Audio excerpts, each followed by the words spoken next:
రైతు భరోసా డబ్బుల జమ కొనసాగుతోంది. తొలి విడతలో మండలానికి ఒక గ్రామంలో రైతు భరోసా సొమ్ము విడుదలైందని మంత్రి తుమ్మల తెలిపారు.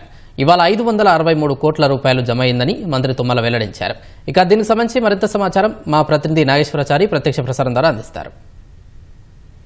ప్రశాంత్, నిన్న కొత్తగా 4 పథకాలు ప్రారంభమయ్యాయి. అందులో భాగంగా రైతు భరోసా కూడా ప్రారంభించారు. ఇంతకుముందు ఉన్న రైతు బంధును రైతు భరోసాగా మార్చి ఎకరానికి 6,000 చొప్పునట, ఎకరానికి ఏడాదికి 12,000 రూపాయలు, మొదటి విడతలో 6,000 చొప్పున ఇవ్వడం నిన్న ప్రభుత్వం శ్రీకారం చుట్టింది. అందులో మొదటి విడతలు అంటే తొలి రోజున రాష్ట్ర వ్యాప్తంగా ఒక్కొక్క మండలంలో ఒక్కొక్క గ్రామం చొప్పున ఎంపిక చేసి అక్కడ 4 పథకాలను ప్రారంభించారు.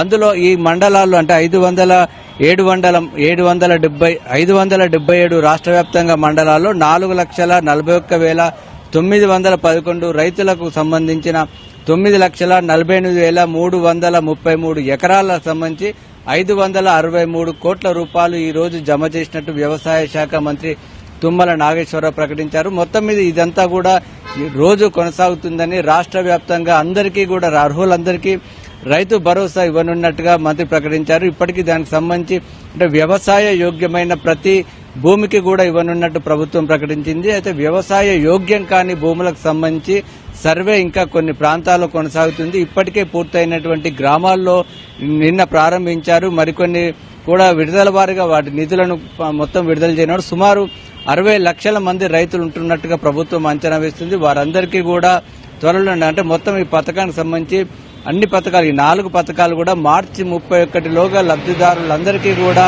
ఈ నిధులను జమ చేయనున్నట్టుగా ప్రభుత్వం ఇప్పటికే ప్రకటించింది. కాబట్టి విడుదల వారీగా ఇవ్వనున్నట్టుగా కూడా తెలుస్తుంది.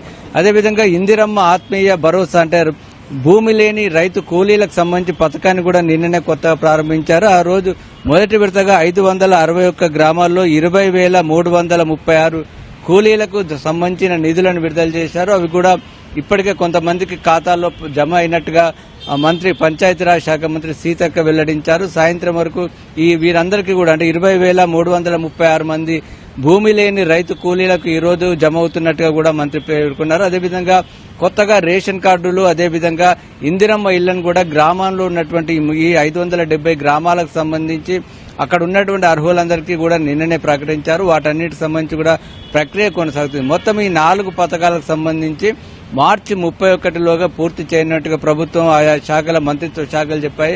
ముఖ్యంగా రేషన్ కార్డులు, ఇందిరమ్మకు సంబంధించి జీహెచ్ఎంసీలో ఇంకా సర్వే కొనసాగుతుంది కాబట్టి ఫిబ్రవరి మొదటి వారంలో వార్డు సభలు నిర్వహించి వాటికి సంబంధించిన లబ్దిదారులు ఎంపిక చేయనున్నట్టుగా తెలుస్తుంది. అయితే రైతు భరోసాకు సంబంధించి మాత్రం విడతల వారీగా పూర్తి స్థాయిలో ఉన్నటువంటి మండలాలు ఇప్పటికే ప్రకటించినటువంటి ఇప్పటికే దానికి సంబంధించి వ్యవసాయ యోగ్యం కాని భూముల క్షేత్రస్థాయి పరిశీలన దాదాపు కొలిక్కి వచ్చింది. వారికి కాకుండా అర్హులైన ప్రతి ఒక్కరికి కూడా ప్రతి రైతుకు కూడా రైతు భరోసా నిధులు ఇవ్వనున్నట్టుగా వ్యవసాయ శాఖ మంత్రి వెల్లడించారు. ప్రశాంత్.